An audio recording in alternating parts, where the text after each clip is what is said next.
Christine Stevens has been hailed as the mother of the animal protection movement, and with good reason. This photo essay paints her life and work with a very broad brush, but I hope it inspires you as it has inspired me. Neuroscientists tell us that our personalities are developed at a very young age, and this photo of Christine reinforces that idea.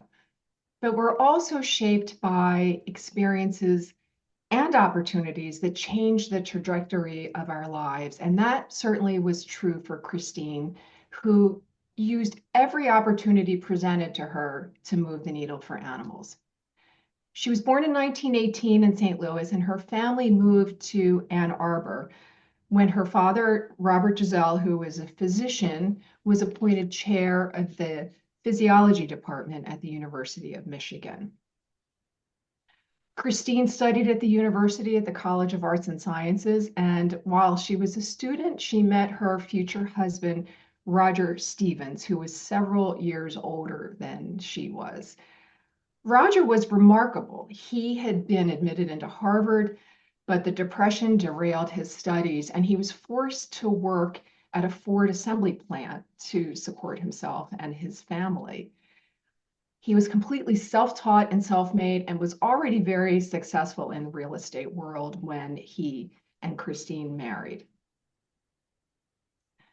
Christine's first entree into the animal protection world began after World War II, when she and her father were appointed to the board of the Humane Society of Ann Arbor. And she became increasingly more concerned when experimental laboratories were seizing animals. This was in response to what was known as pound seizure laws. And Christine's first area of advocacy was the plight of animals in these experimental laboratories, because it was a world that she knew and understood well, as her father was an academic at a major university. In the 1930s and 40s, dogs endured lives of absolute misery in these laboratories. They spent their entire lives in these stacked, cramped cages that were hosed down with the animals in them. This is a photo from the University of Minnesota, and this was the standard operating procedure.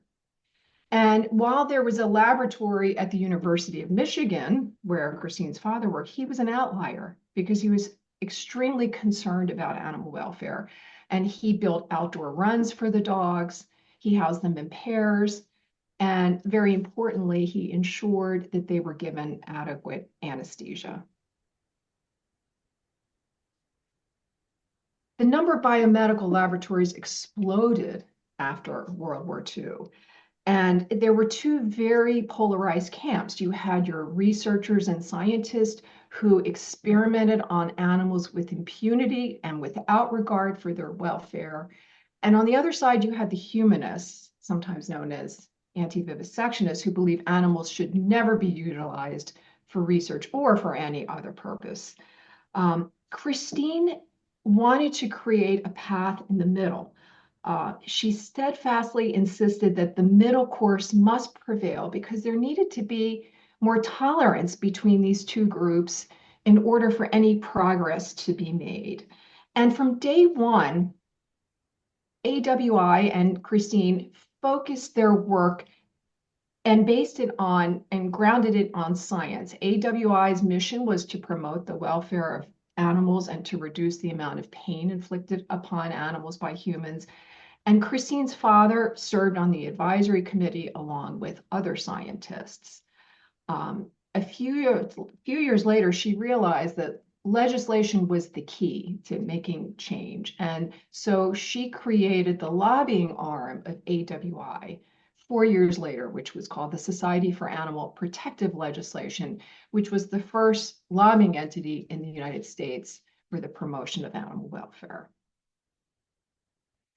1951 was not only a watershed year for Christine, it was a watershed for her husband, Roger. And in that same year, he purchased the Empire State Building, which he proceeded to sell 3 years later for a substantial profit. And Even though he was this very successful businessman, he eventually gave it up because his real passion was theater. And he went on to produce over 200 Broadway plays, including West Side Story, Cat on a Hot Tin Roof. And he was so good at what he did that President Kennedy recruited him to build a cultural center in Washington, D.C., that was later renamed the Kennedy Center for Performing Arts after Kennedy's assassination. Despite their wealth, Christine and Roger didn't change. They were not materialistic. And their only daughter, years later, said their apartment in New York was actually a little shabby. And what it meant was Christine worked for AWI for over 50 years and never took a salary. The initial years at AWI were hard. They were really hard for Christine.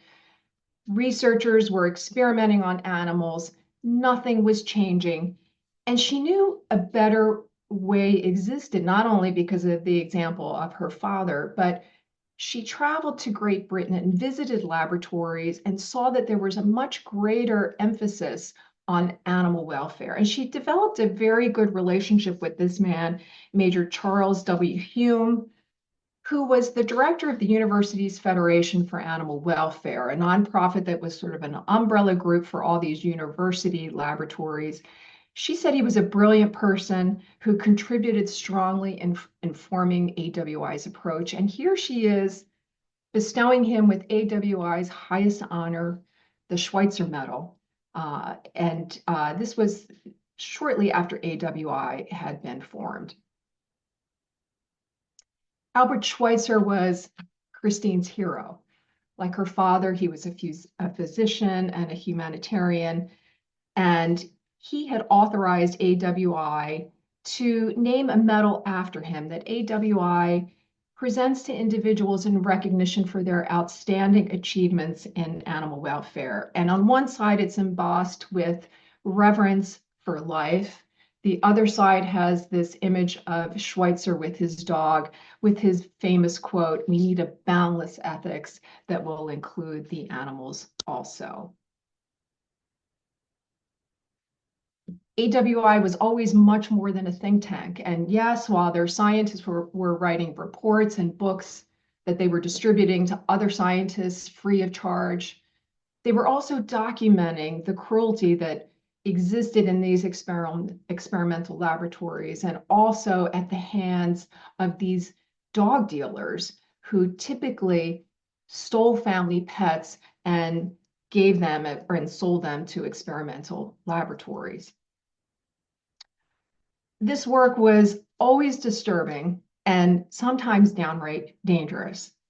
And even though Christine never saw the spotlight, never wanted media attention, she understood the power of media. And she took a stack of these photographs and gave them to none other than Henry Luce, the editor of Life magazine. Henry Luce was gobsmacked by what he saw. And he sent his own photographer to a notorious dog dealer who was living in Maryland at the time. And he published a photo essay called Concentration Camps for Lost and Stolen Pets. This article garnered more attention than any other article in Life magazine's history. And Christine took a copy of this and gave it to every member of Congress. And this explosive article came on the heels of another blockbuster article that Sports Illustrated had published about a Dalmatian named Pepper. And Pepper was stolen from her yard in Pennsylvania, sold to a dog dealer in New York. Pepper ultimately died in a botched experiment at a hospital in the Bronx. And Christine used her connections to reach the congressman in that dog dealer's district, a man named Joseph Resnick, who swept into action and wrote legislation to stop these pet thefts from occurring. And the bill was called the Laboratory Animal Welfare Act.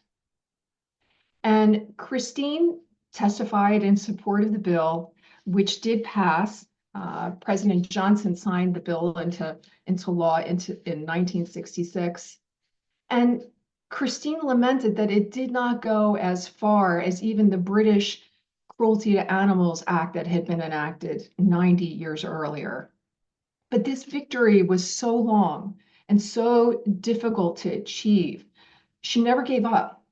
This was 15 years after the founding of AWI, and she had testified in response to other bills on this issue, but because the world was so polarized then, just as it is now, these bills were not getting passed. It was only the theft of family pets that outraged the public and was able to galvanize Congress to actually pass a law to protect animals, which is now known as the Animal Welfare Act.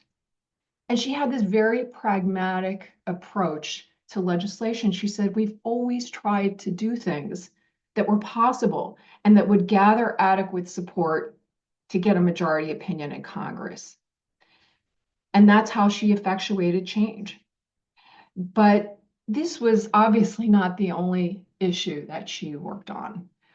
Early on, she attended a convention of the American Humane Association, and she learned of the horrors that animals endured in slaughterhouses. And a participant at this conference showed a video that he had taken of pigs at a slaughterhouse. And the video is very graphic, and much like this poor cow, it depicted pigs hanging from their hind legs, and they were being killed with knives plunged into their throats. And the advocates were running out of the room. It was very, very graphic. And she began to do her due diligence.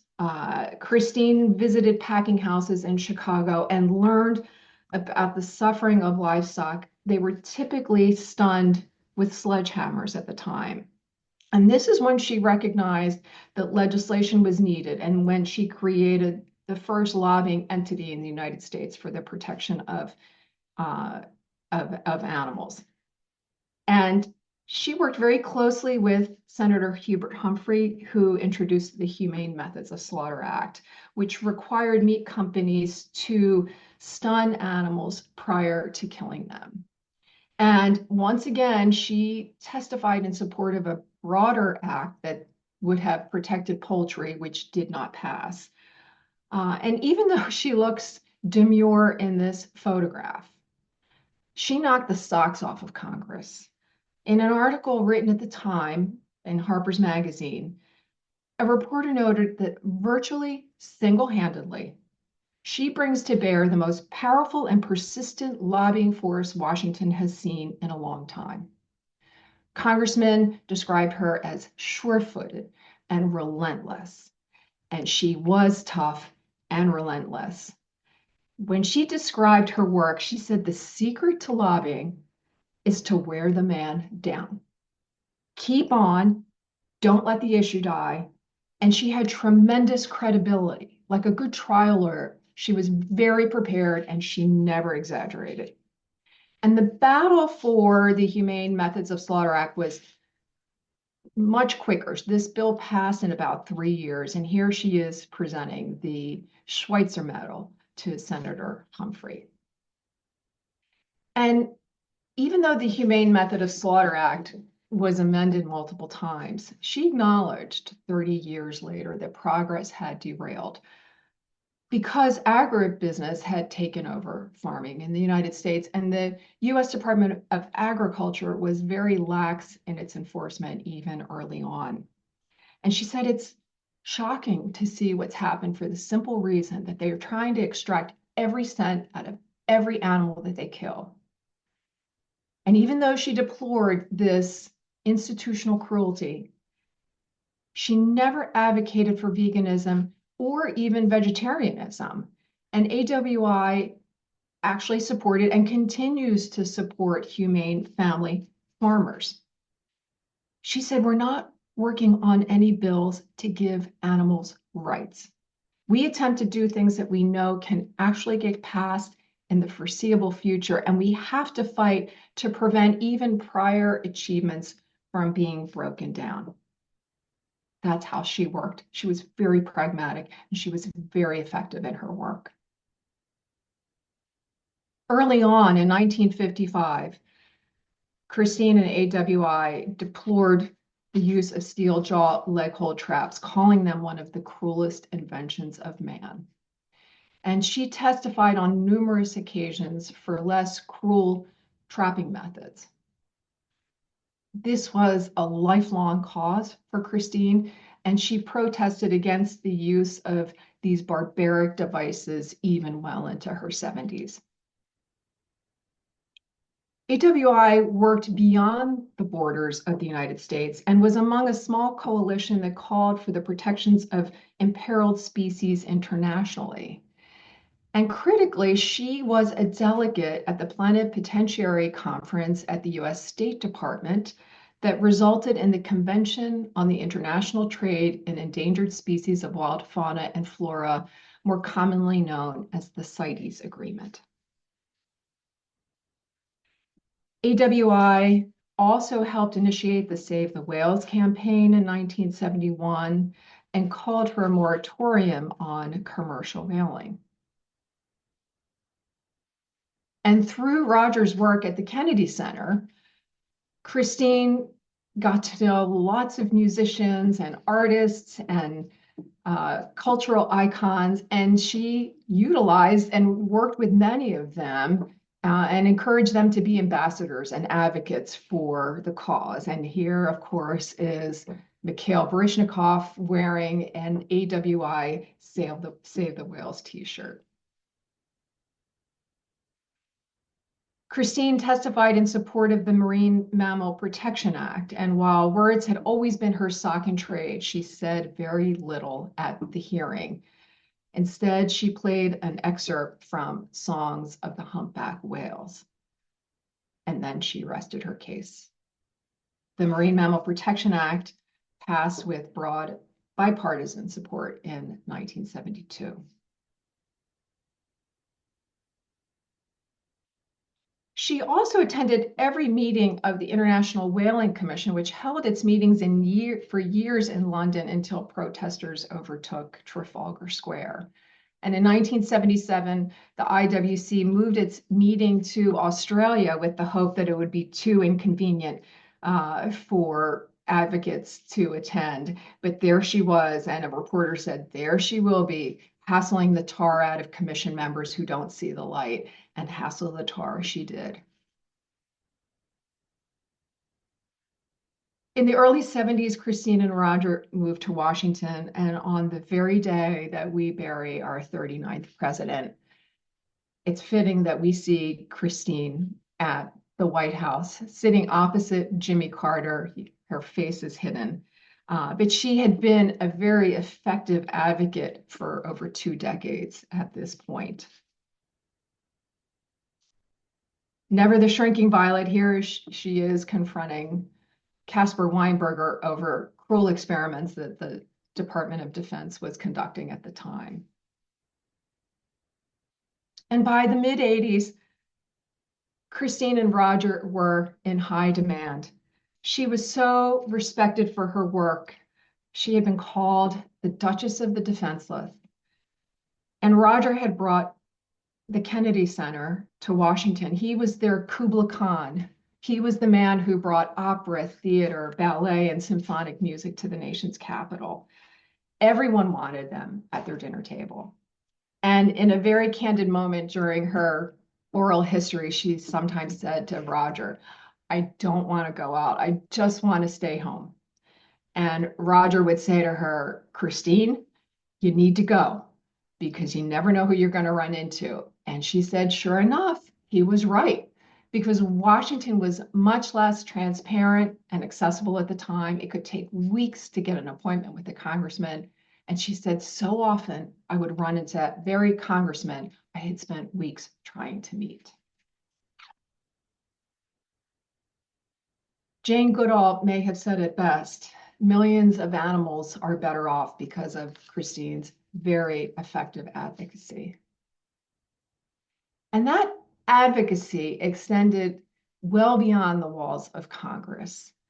Christine was a very talented and trained artist, and she and Roger were famous for the Christmas cards that they sent out every year. Early on, she would engrave linoleum and hand stamp these cards of animals, and she and Roger would pen verses about animals. And over time, they printed the cards because they were sending 1,500 cards worldwide to people at the top of their fields in from all walks of life. It was a form of soft advocacy that helped to change mindsets. I'm in awe of Christine Stevens, and I think about her a lot, particularly when I'm having a hard day. We think advocacy is challenging now. Animal advocates couldn't even get into congressional hearing rooms when she first started. Most of us have been blessed with one or more mentors. Hers lived thousands of miles away in Great Britain. She figured out how to be a lobbyist on her own, and she never changed. Success didn't change her. Money didn't change her. Fame didn't change her. She remained resolutely humble her entire life. And when asked late in life what she did for a living, she said, I volunteered in the field of animal protection. And even though her husband Roger was wildly successful in multiple fields, he said she did more than I did. He said, when you are a lobbyist and your clients neither have money nor power and you get the legislation passed, you're a really good lobbyist. And her opponents have a lot of money and a lot of power. She works harder than anyone I know, and she's fearless.